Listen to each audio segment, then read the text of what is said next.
नमस्कार। मैं आप छोटे व्यापारियों से पूछना चाहता हूं कि मोदी ने 10 साल में आपके लिए क्या किया है।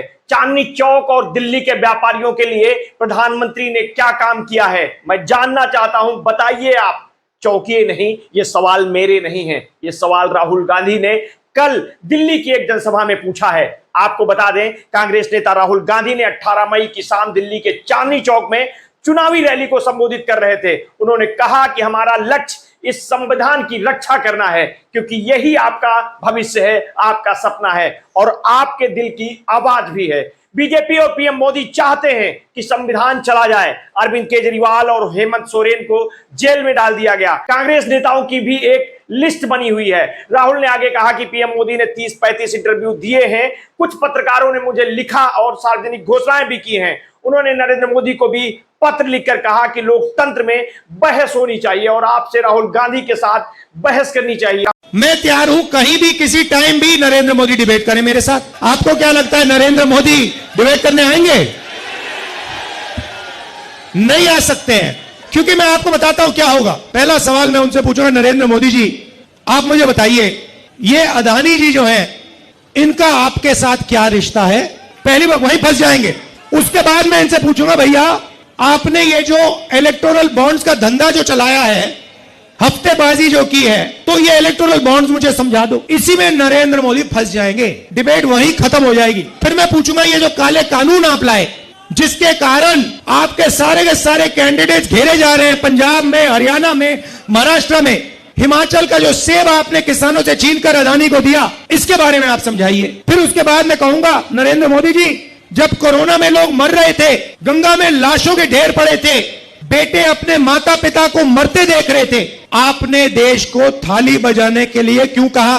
मोबाइल फोन चलाने के लिए क्यों कहा? उसके बाद मैं पूछूंगा, मोदी जी एक बात बताइए, आपने वो जो शी जिनपिंग है उसको झूले पे झुलाया, उसको आपने समोसा खिलाया और वो हिंदुस्तान की दिल्ली जितनी जमीन उठा के ले गया, उसकी आर्मी आज तक उसमें बैठी हुई है। ये आपने क्या किया? उसके बाद मैं पूछूंगा, नरेंद्र मोदी जी अग्निवीर स्कीम जो आप लाए, ये मुझे बताइए, आप अग्निवीर स्कीम क्यों लाए? 2 तरीके के शहीद आपने क्यों बनाए? डिबेट में यह भी पूछूंगा, नरेंद्र मोदी जी गैस सिलेंडर का दाम के बारे में बताइए, महंगाई के बारे में बताइए, बेरोजगारी के बारे में बताइए। तो नरेंद्र मोदी डिबेट नहीं कर सकते हैं।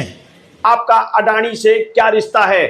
आप इलेक्टोरल बॉन्ड के नाम पर चंदे का धंधा क्यों चला रहे हैं? आप किसानों के खिलाफ काले कानून क्यों लेकर आए? कोरोना में जब लोग मर रहे थे, आपने थाली बजाने के लिए क्यों कहा था? कांग्रेस नेता राहुल गांधी ने पीएम मोदी पर हमला बोलते हुए कहा कि वे डिबेट नहीं कर सकते। उन्होंने कहा कि वो उनके पास कोई जवाब नहीं है। आपको बता दें कि बीते दिनों सुप्रीम कोर्ट और हाई कोर्ट के 2 पूर्व जजों और एक संपादक ने राहुल गांधी और पीएम मोदी को डिबेट के लिए एक मंच पर बुलाने का न्योता दिया था, जिसके बाद राहुल गांधी ने कहा कि मैं 100% किसी से भी डिबेट करने को तैयार हूं, पर पीएम मोदी डिबेट में नहीं आएंगे। प्रचार के दौरान राहुल गांधी ने शनिवार को दावा किया है कि दिल्ली की सभी 7 सीटों पर इंडिया गुट जीत हासिल करेगा। शनिवार को उन्होंने दिल्ली के अशोक विहार इलाके के रामलीला मैदान में एक चुनावी जनसभा को संबोधित करते हुए प्रधानमंत्री मोदी को सीधी बहस की चुनौती दी है। इस दौरान राहुल बोले कि पीएम मोदी से अडानी के रिश्ते, अग्निपथ योजना, चीन के अतिक्रमण, कोरोना संकट के बारे में सवाल किए जाएंगे। कांग्रेस नेता ने आरोप लगाया है कि प्रधानमंत्री नरेंद्र मोदी ने सिर्फ 22 से 25 उद्योगपतियों के लिए काम किया है, पर छोटे व्यापारियों के लिए नरेंद्र मोदी ने 10 साल में क्या काम किया है? चांदनी चौक एवं दिल्ली के व्यापारियों के लिए प्रधानमंत्री ने क्या काम किया है? ये सवाल राहुल गांधी आम लोगों से भी पूछ रहे थे। राहुल गांधी ने प्रधानमंत्री नरेंद्र मोदी के एक इंटरव्यू का जिक्र भी किया। राहुल ने कहा कि कुछ दिन पहले प्रधानमंत्री ने एक इंटरव्यू दिया, उसमें हिंदू मुस्लिम पर सवाल किया गया। वो बोल रहे थे कि जब छोटे थे तब मुस्लिम भाई ईद में खाना भेजते थे। राहुल गांधी ने मोदी जी से सवालिया अंदाज में पूछा कि आप तो वेजिटेरियन हो, क्या आप वेजिटेरियन नहीं हो? उन्होंने कहा कि नोटबंदी से छोटे व्यापारियों का नुकसान हुआ है, हजारों कारोबारी बंद हो गए तथा गलत ढंग से जीएसटी लागू किया गया, जिससे भी बहुत बड़ा नुकसान हुआ है।